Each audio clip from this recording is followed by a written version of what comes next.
बच्चों को पटाखा बजाने को लेकर हुई मारपीट, 3 लोग हुए घायल। खबर यूपी के बलिया से है, जहां बलिया के फेफना थाना क्षेत्र के सहदेश गांव में दीपावली के दिन बच्चों को पटाखा बजाने को लेकर तू मैं हुई, जिसमें मामला किसी तरह से शांत हुआ। वहीं सुबह होते ही दबंगों ने पटाखा बजा रहे बच्चों के परिजनों की पिटाई कर दी, जिसमें एक व्यक्ति का हाथ फ्रैक्चर हो गया और वहीं मामले में छुड़ाने गई 2 महिलाओं को भी जमकर पिटाई हुई, जिसमें एक महिला गंभीर रूप से घायल हो गई। महिला के सिर में काफी चोटें आई, मौके पर ही बेहोश हो गई। महिला को बेहोशी की हालत में छोड़कर दबंग फरार हो गए। वहीं महिला के सर में 8 टाँके लगाए गए। वहीं महिला पीड़ित परिवार किसी तरह से थाना पहुंचे और पीड़ित परिवार की तहरीर को पुलिस ने नहीं लिया। वहीं पीड़ित महिला ने आरोप लगाया कि पुलिस हमारी तहरीर को पुलिस नहीं लिया और थाने में दरोगा जी दूसरी तहरीर लिखवाई और मुकदमा दर्ज किया गया, लेकिन पुलिस उल्टे ही पीड़ित परिवार पर दबाव बना रही है कि मुकदमा वापस ले लो, नहीं तो केस कर दूंगा। हमारे ऊपर प्रेशर है, हम क्या करें? आइए सुनते हैं इस संबंध में पीड़ितों का क्या कहना है।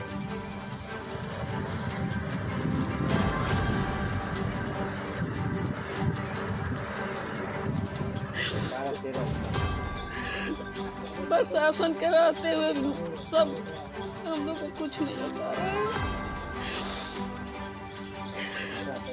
गरीब आदमी का कोई इज्जत नहीं है, कोई नहीं सुन रहा है। सब दरोगा जी खुलेआम बोल रहे हैं कि हमारे ऊपर प्रेशर है, प्रेशर है। हाँ, क्या नाम है आपका? किरण साहनी। किरण कहाँ से रहने वाले? गाँव से। क्या मामला है? मामला ये हुआ था कि हमारे छोटे छोटे बच्चे हैं, अपने दरवाजे पे पटाखा बजा रहे थे। वो लोग धक्का धुक्की करके और जानबूझ के झगड़ा कर लिए। रात को मार पीट तो हुआ नहीं था, रात को बस धक्का धुक्की ऐसे करके और बोल दिए कि हम उनको सुबह में बताएंगे। कौन बताने के लिए बोला? वही राम कुमार सिंह, नमो नारायण सिंह और राम कुमार सिंह दोनों लोग बोल रहे थे। वही अब वही जानेंगे। तो पीछे वजह क्या थी? वजह यही थी बस कि दरवाजे पर अपने पटाखा बजा रहे थे। अब क्या उन लोगों के मन में आया, क्या विचार, और उसके लिए हम लोग क्या करें, गरीब आदमी हैं। तो क्या हुआ घटना? घटना में धक्का धुक्की किए। सुबह में बोले कि हम लोग बताएंगे तुमको, सुबह हो जाने दो। उसके बाद अभी तो सुबह हुआ ही नहीं था। आधे लोग हमारे घर के सोए हुए थे और आधे लोग जगे हुए थे और भैया द्वार पे थे। तो आए सुबह और लाठी से मार दिए भैया को, बाँह टूट गया। और मैं जा रही थी सुबह में लैट्रिन करने के लिए, तो दरवाजे पे ही मिल गई, तो मेरा सर फोड़ दिया इतना और मैं बेहोश होकर गिर गई। उसके बाद यहाँ पे मारे थे लाठी से, यहाँ साइकिल फेंक दिए थे मेरे शरीर पे और कुर्सी के साथ। कुर्सी भी टूटा हुआ है घर पे और यहाँ लगा था हाथ पे। कितने लोग घायल है आपके तरफ से? हमारे तरफ से 3 लोग घायल हैं। दीपावली का दिन का मामला है और अभी आज तक पुलिस क्या है? अभी पुलिस के प्रशासन के भरोसे हम लोग थे, लेकिन पुलिस हम लोग को ऐसे ही घुमा रही है। क्या मुकदमा दर्ज नहीं हुआ है? हुआ है मुकदमा दर्ज, लेकिन उसे कोई मतलब नहीं है। बस वही 3 पेज का पेपर दे दिए हमको, वही लेकर हम लोग बलिया चाहे यहाँ का चक्कर काट रहे हैं। अब तक किसी गिरफ्तारी नहीं हुई? नहीं, प्रशासन तो पूछने भी नहीं आई है कि क्यों हुआ था, चाहे काहे मारे हो आप लोग, कुछ नहीं। उल्टे हम ही लोगों पे दबाव आ रहा है। क्या दबाव आ रहा है? दबाव आ रहा है कि समझौता कर लो, नहीं तो हम केस बना देंगे तुम्हें पे। कौन दबाव बना रहा है? अभी इन्हीं लोग के पक्ष से कोई दबाव बना रहा होगा, चाहे दरोगा बना रहे हैं। दरोगा जी बोल रहे हैं खुलेआम कि हम पे प्रेशर है ऊपर से, हम क्या करें? ये नहीं पूछे कि सर किसका प्रेशर है, आप किसके दबाव में आप समझौता करा रहे हैं? ये हम नहीं जानते हैं। तो पूरा कपड़ा हटा के और ये सब मेडिकल बनाए थे। जब हमारा सिटी स्किन हुआ है तो उसमें 5 mm दिखाया गया। मेरा इतना सर फटा है, कौन देख के बताएगा कि ये नहीं हुआ है। आपका जब मेडिकल हो रहा था क्या वहाँ पर महिला नहीं थी? महिला थी, महिला मैम बताई थी कि इतना चोट लगा है, फिर भी वहाँ के डॉक्टर कपड़ा उठा के और इंची से नाप के ले गए थे। तो राय साहब थे जो फार्मासिस्ट हैं, हाँ। वो कपड़ा हटाए और चेक किए, हाँ। फोटो वगैरह भी खींचे? नहीं, फोटो नहीं खींचे। इंची टेप से नापे ना? हाँ, इंची इतना बड़ा था, उसे नाप के यहाँ से यहाँ तक लेके गए। महिला कोई नहीं नापी? नहीं, महिला नापी नहीं, बस महिला बताई थी। महिला से नपवाए भी नहीं है? नहीं, महिला से बोले ही नहीं कि नापो, वो खुद आके कपड़ा हटा के हमारा नापे। यानी आपका मेडिकल भी चेंज करा दिया गया? हाँ, मेडिकल भी हमारा चेंज हुआ है। कौन अस्पताल पर हुआ था मेडिकल? यही ब्लॉक पर जो है प्राथमिक चिकित्सालय चिलिका। क्या नाम है आपका? चंद्रशेखर साहनी, संदेश का रहने वाला हूँ। क्या मामला है? मामला यही था कि शाम को दीपावली के दिन बच्चे हमारे पटाखा बजा रहे थे, उसी के रंजिश लेकर सुबह नमो नारायण सिंह, राम कुमार सिंह और एक किशन सिंह और वो 4 लोगों को बाहर से बुलाए थे और सुबह 6 बजे लमसम कोई सोया था, कोई बैठा था, कोई कुछ कर रहा था, अचानक डंडे से हमला बोल दिए।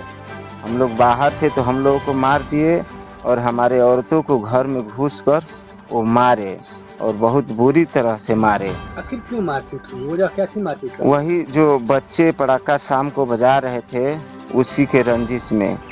कोई दूसरा रंजिश भी नहीं, दूसरा कोई रंजिश नहीं था। आखिर दीपावली था, पटाखा बजाने के बाद जो बच्चे बजा रहे थे तो आखिर मारपीट करने का क्या उद्देश्य? वो दबंगई से वो लोग आकर घर में घुसकर मार दिए। कितने लोग आए हैं? लमसम 6-7 लोग, 8 लोग आए थे। मारपीट के दौरान कितने लोग आए थे मारपीट करने के लिए? 7-8 लोग आए थे। सब गवाही के? नहीं, 3 लोग गांव के थे और बाहर के लोग थे। उसके बाद जब थाने पे गए तो पुलिस क्या? थाने पर जब हम लोग दरखास्त दिए तो दरोगा जी बोले कि ये बाहर जो लिखे हो ये दरखास्त हटाओ और दूसरा दरखास्त लिखो। तो दरोगा जी दरखास्त लिखवाए। जो आप तहरीर लेकर गए थे उस पर मुकदमा दर्ज नहीं हुआ? नहीं, उस पर नहीं हुआ। आखिर क्यों? अब ये तो दरोगा जी जानेंगे। वो बोले कि हम कहाँ ढूंढेंगे। दरोगा जी बोले। अच्छा, क्या बोले कि ये दूसरा एप्लीकेशन लिखो। तो अपना दरखास्त लिखवाए और दर्ज किए हमारा मुकदमा। दरोगा जी एप्लीकेशन लिखवाए? हाँ, दरोगा जी लिखवाए, अपने चौकी में ही, थाने में ही लिखवाए, बाहर जाने भी नहीं दिया। अब क्या समस्या आ रही है? समस्या हमको NCR का कागज दे दिए, मैं चक्कर काट रहा हूँ और मारने वाला फ्री में घूम रहा है। कैसा दबाव डाला जा रहा है आप लोगों को? हमारे ऊपर दबाव सुलह का डाला जा रहा है। सुलह का दरोगा जी डाल रहे हैं। क्या कह रहे हैं? कह रहे हैं कि सुलह कर लो, नहीं तो तुम्हारे पर भी हम केस लिख देंगे। धमकी दे रहे हैं। अब दरोगा की धमकी से कितना डर लग रहा है? डर तो लगेगा ना, आखिर वो तो प्रशासन है ना, वो तो सरकार है। तो हम लोग कमजोर आदमी हैं। फेफना थाने। गंभीर चोटें किसको? हमारा बाँह टूट गया है और हमारी जो घर की औरतें हैं उनका सर फट गया है और एक औरत का दोनों बाजू में बाँह में बहुत गंभीर चोट लगा है। किसी की गिरफ्तारी वगैरह अभी तक? गिरफ्तारी का तो छोड़िए, कोई एक प्रशासन पूछने तक नहीं आया कि क्यों तुम लोग मारा इसको।